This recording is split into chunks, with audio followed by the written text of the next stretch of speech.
you're going to do this. You're going to spend all night working on the car doing this. You're going to do this. And she kept saying to him, why do you let him speak to you like that?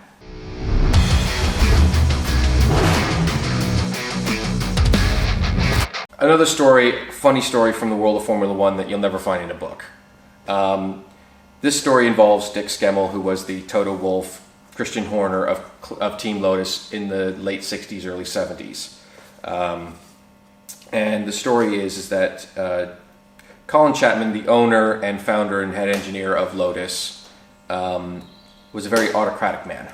I mean, he was from the military, and everything was, right, you do this, you do that, you, go get this for me, you get this for me. He was like a general. And Dick had been working for the company for many, many years at this point.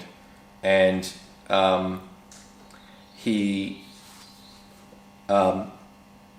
his wife had seen over the years how Colin had treated him around the track. You know, it's like, something's wrong with the car, right?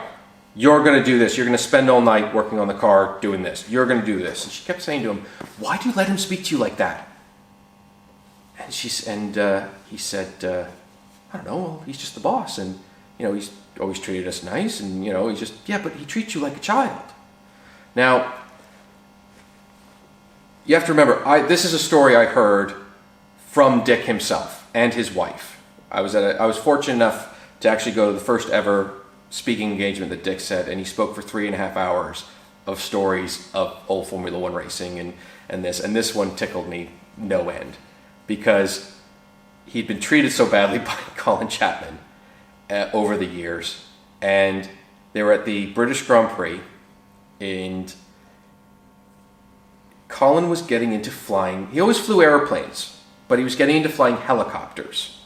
So he had finally bought himself a helicopter, and he brought it to Silverstone.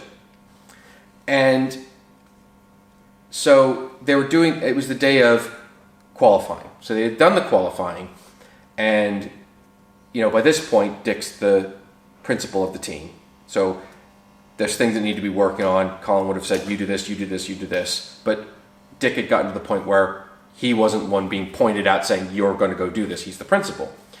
So they're sitting there, and he said, would your wife and I want to come with me? We're going to leave now. We'll get in the helicopter. We're going to fly to London and go have dinner tonight.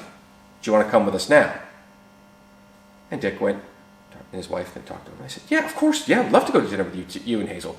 So they go, okay, all right, let's all go. We'll go to the helicopter. So they're walking to the helicopter. And they're about halfway across this field, getting this helicopter. Because remember, it's old days, it's not built up like it was before. They're walking across the field. Colin stops dead in his tracks, turns around, and he said, damn it, I left my sport coat in the pits. And he points at Dick's wife and goes, you, run back to the pits and go get it for me.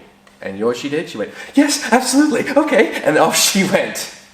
And Dick, and from that point on, she never complained about Colin Chapman pointing at someone and saying, you, go and do something, because he was such a charismatic guy that she just turned into a big, giggly, girly mess because she was going on a helicopter, because he was taking him on a helicopter ride to go have dinner in London. So, yeah, absolutely, I'll go get your sport coat for you, sir. So that was one of my crazy stories from old Formula One that you won't read in a book. I hope you enjoyed it, and stay tuned for another one.